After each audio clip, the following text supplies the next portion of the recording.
Let's talk about vibrations. I've been asked through the other videos I've made to talk about the actual vibrations and the mechanisms of the vocal folds. So that's what we're going to do now. We're going to jump in there and try to understand what happens within the vibrations of the vocal folds. So when we sing a certain note, it actually vibrates in the air a certain amount of times. So how we measure things. In Earth, we measure things with seconds, right? So how many times per second is hertz? How many times per second do I have vibrations? So for example, if I'm singing the note A3 on the piano, I'm actually vibrating the air, and the fundamental frequency of the note that I'm trying to achieve around 220 times per second, 220 hertz. And so if I'm doing an octave above it, it's going to be 440 hertz, 440 times a second. So you can understand that if we're talking Queen of the Night classical singing, we can reach up to 1400 C5, really high note for male singers, over 500 hertz. Same thing with female singers who have C5 relatively often in their songs, and sometimes we go above it towards the 700.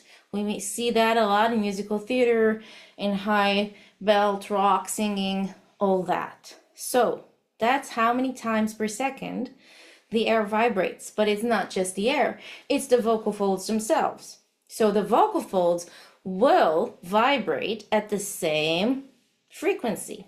So 700, 500, if you go up to whistle, you can get close to 2000 times per second.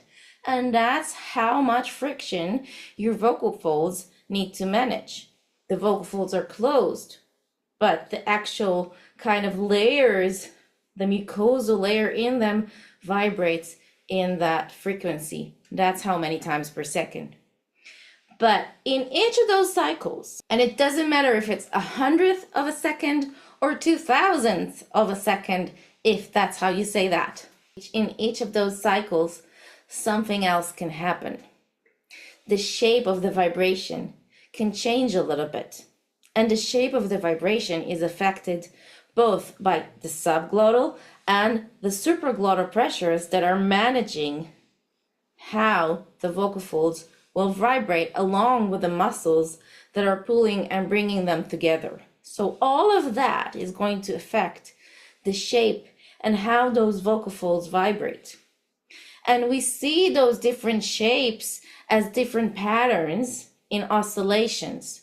If you've seen my videos on subglottal and supraglottal pressure, you know what I'm talking about, but the actual shapes and movements is something I'm gonna link you to if you wanna see how actual vibrations and oscillations happen in different shapes, in different ways. So for example, vibration can happen from bottom to top, okay? But it can also happen from front to back. It can happen diagonally. It actually happens in all of those different directions because all of those pressures create all those different vibrations and shapes that happen in the vocal folds themselves. And we, crazy how that happens, learn how to manage that somehow. We're obviously not micromanaging that because we can't, but we're somehow managing it by creating a very good setting or a setup for what happens and creating the conditions that allow the vibration to do what we want it to do. And that can affect in some way on the timbre and mostly on the air management, and sometimes even a little bit on the volume, because in each of those cycles, how fast the kind of closure moment, the contact of the vocal folds in each of those vibrations happen. The actual closure, if it happens really fast, can also boost up the volume. So lots of things to think about when you kind of just dive in deep. But another thing is really the contact quotient. How long do those vocal folds stay closed? And then you have different theories to talk about modes of vibration, which I want to clarify. And thank you again, Dr. Ingo Titze, which I will continue to reference because I learned so much from that man. But modes of vibrations are what I was talking about earlier. It's the shape, okay? It's the shape, and that's what we talk about in acoustics on the kind of wave patterns that happen in the vibrations. If it's front to back, if it's diagonally, different kind of interactions that happen in the vibration itself. But the mechanism is what most people refer to when they talk about the closure of the vocal folds between one register and another. And so some scientists say that when we are mostly in our kind of chest voice, or however you want to call it, a more spoken quality, a fuller voice, modal voice, we are in what you call mechanism 1, in which the actual time of the contact quotient, the time that the vocal folds are still together, and not the time where they open apart and then come together again. Okay, so that can happen 200 times a second or 1,000 times a second. It doesn't matter. In each of those, the vocal folds can be closer together for a longer time or for a shorter time. And so in mechanism 1, we're going to have perhaps something that's a little bit more closed off and open for a moment. So it's closed and open for a moment. Whereas in mechanism 2, we're going to have more opening. And so close, open, close, open, close, open, close, open. Okay? And so the difference is within one cycle. Doesn't matter what is the duration of the cycle, because the duration of the cycle, remember, is the actual pitch, is the actual fundamental frequency, is the note that we're singing. But how long within the cycle we have that contact between the folds is the mechanism. And so we're separating the concepts and creating some kind of order between the mode of vibration, the shape, okay? Be it here, be it here, be it whatever shape we are creating within the vibration, that's mode.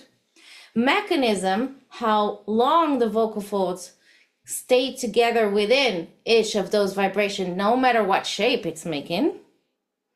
And all those two things can happen, whether it's a vibration that happens in 200th of a second or 1,000th of a second, depending on the note that you're singing. Ooh, that's a mouthful, isn't it?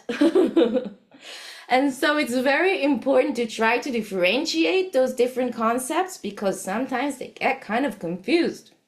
And so mode of vibration, shape, just remember that.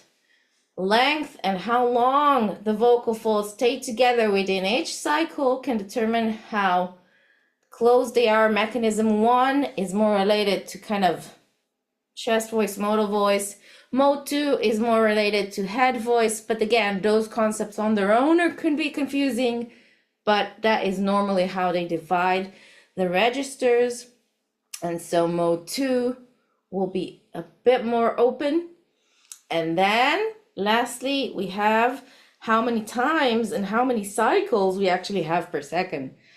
And so in each of those cycles, be it more open, more closed, that shape or the other, each of those cycles can happen 100 times, 200 times, 300 times, 1,000 times, even 2,000 times a second if you're singing whistle that high.